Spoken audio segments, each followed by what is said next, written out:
जय श्री कृष्णा। प्रिय दर्शकों, भाई और बहनों, अस्ट्रो चर्चा में आपका स्वागत है। मेरा आपको सादर नमस्कार।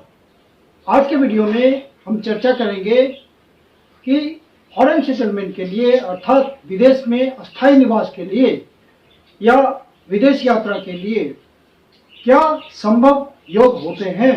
एस्ट्रोलॉजी के माध्यम से इस पे चर्चा करेंगे। 12वां हाउस किसी भी कुंडली का फॉरेन लैंड को इंडिकेट करता है, तो मुख्य रूप से यही भाव होता है विदेश का, और यहीं से हम विदेश यात्रा, विदेश में अस्थायी निवास, इन दोनों बातों को जजमेंट करते हैं। फिर उसके साथ अगला जो महत्वपूर्ण स्टेप होता है कि 12वें भाव का विदेश यात्रा का कारक, उसके बाद जो अगला इंपॉर्टेंट स्टेप होता है कि विदेश में निवास करने का कारक या विदेश यात्रा का कारक राहु होता है। तो राहु से भी 12वें भाव को चेक करते हैं, अर्थात 12वें भाव का स्वामी और 12वें भाव का कारक राहु से 12वां भाव, इन बातों को जरूर चेक करते हैं विदेश यात्रा के लिए या विदेश में अस्थायी निवास के लिए। उसके बाद जो नेक्स्ट इंपॉर्टेंट स्टेप होता है 9th हाउस, और साथ में लग्न इन्वॉल्व होते हैं विदेश में अस्थायी निवास के लिए या विदेश यात्रा के लिए। अर्थात 12वां हाउस, 9th हाउस, 12वां भाव, 9वां भाव और लग्न, ये तीनों सम्मिलित रूप से देखे जाते हैं फॉरेन सेटलमेंट के लिए या फॉरेन यात्रा के लिए। यदि लग्न मतलब आप खुद स्वयं हैं, तो आप जब इन्वॉल्व होंगे तभी तो फॉरेन सेटलमेंट होगा या विदेश यात्रा होगी। यदि किसी व्यक्ति की कुंडली में लग्न का स्वामी 12वें भाव में विराजमान है, तो ये एक स्ट्रॉन्ग कॉम्बिनेशन होता है विदेश में सेटलमेंट का। ऐसे व्यक्ति को घर से बाहर निकल करके दूरस्थ स्थान पे, डिस्टेंट प्लेसेस पे, सुदूर प्रदेश में या विदेश में सेटलमेंट के लिए, अस्थायी निवास के लिए प्रयास जरूर करना चाहिए। सफलता मिलने के चांसेस बहुत होते हैं। साथ में चौथा भाव जो कि मदरलैंड का होता है, अपने स्वदेश का होता है, उसको अफ्लिक्टेड होना, पीड़ित होना बहुत जरूरी है, तभी आप घर से दूर जा पाएंगे। यदि चौथे भाव का स्वामी 12वें भाव में जाके स्थित हो जाए, तो यह भी एक स्ट्रॉन्ग कॉम्बिनेशन होता है विदेश में सेटलमेंट का।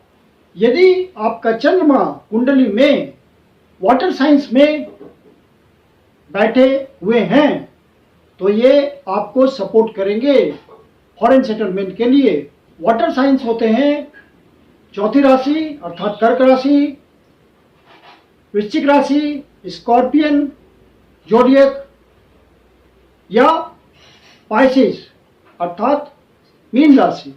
यदि चंद्रमा मीन राशि में मौजूद हो या कर्क राशि में मौजूद हो या वृश्चिक राशि में मौजूद हो, तो आपको बाहर निकलने में, बाहर सेटलमेंट में सहायता करते हैं।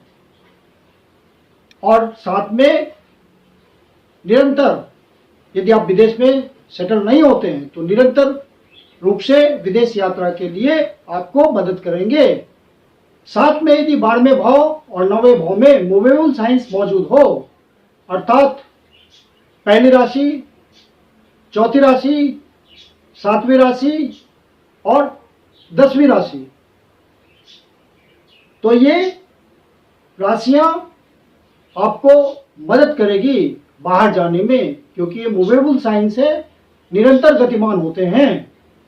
लेकिन वही 12वें भाव और 9वें भाव में यदि स्थिर राशियां मौजूद हो, जैसे 2, 5, 8 और 11, तो ये स्थिर राशियां हुई।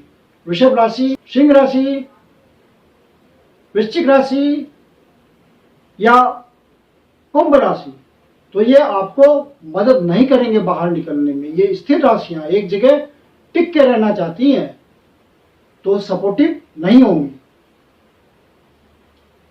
और यदि इन भावों में द्विस्वभाव राशियां हों। कॉमन साइंस 3, 6, 9, 12 अर्थात मिथुन राशि या धनु राशि या मीन राशि।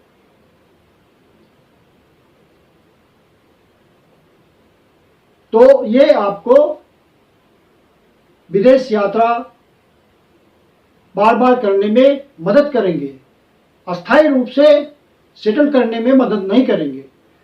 आप विदेश जाएंगे आएंगे, विदेश जाएंगे आएंगे, इस तरह का सिलसिला चलने में ये मदद करेगी आपको। फिर यदि 7वां भाव का 7th हाउस का कनेक्शन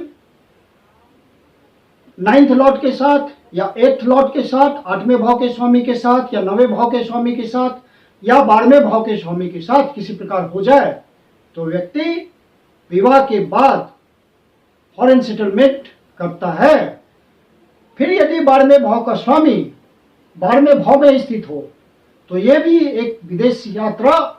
फिर यदि 12वें भाव का स्वामी यदि 12वें भाव में ही स्थित हो जाए कुंडली में, या 12वें भाव के स्वामी और 9वें भाव के स्वामी के साथ आपस में एक्सचेंज योग बन रहा हो, परिवर्तन योग बन रहा हो, तो व्यक्ति शादी के बाद बाहर सेटल होता है। यह भी बाहर सेटलमेंट का योग है शादी के बाद। एक और महत्वपूर्ण योग होता है, इंपॉर्टेंट योग होता है, यदि 7th हाउस लॉर्ड 12वें भाव में जाकर के कुंडली में स्थित हो तो यह भी इंडिकेट करता है कि व्यक्ति शादी के बाद फॉरेन सेटलमेंट करेगा। अन्य परिस्थितियां यदि सहायक होती हैं तो निश्चित रूप से फॉरेन सेटलमेंट करता है।